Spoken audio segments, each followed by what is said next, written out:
তো আজকে আমরা ভেবেছিলাম বাড়িতেই বানাবো একটু ফুচকা। তো যেমন ভাবনা তেমন কাজ। তো চলে গেলাম দোকান থেকে যা যা কেনার সেগুলো কিনে নিয়ে চলে আসি ফুচকা বানাতে। আর আমাদের ওখানে আটা শর্ট পড়ে গিয়েছিলো, তার জন্য কিন্তু আবার চলে গেছিলাম আটা আনতে। আর এখানে কিন্তু তেলটা গরম করতে দিয়ে দিয়েছি। আর ফুচকাগুলো দেখবে খুব সুন্দরই ফুলেছিল। আর এটা দেখে তো নেহা খুবই খুশি হয়ে যায়, কারণ ফুচকা আমাদের সচরাচর ফুলে না। আমরা বাড়িতে অনেকবার ট্রাই করেছি, বাট আজকে সুজির পরিমাণটা একটু বেশি দিয়েছিলাম, তার জন্য ভালোই ফুলেছে। আর ফুচকার সাউন্ড শুনেই বুঝতে পারলে ফুচকাটা কতটা ক্রিস্পি হয়েছে।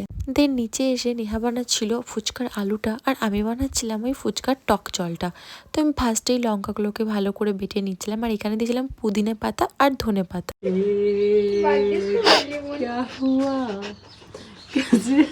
নেহা গরম গরম আলু শান্তি গিয়ে দেখছো প্লাস্টিকের গ্লাসটাকেই কেমন তুবড়ে দিয়েছে। যাই হোক, তারপরে আমাদের ফুচকা কিন্তু রেডি হয়ে গেছিলো। আর ফুচকাটা বেশ ভালোই খেতে হয়েছিল, আর আমার তো মোটামুটি ভালোই লেগেছিল। তো তোমাদের কেমন লাগলো ভিডিওটা জানিও। টাটা, দেখা হবে নেক্সট কোনো ভিডিও।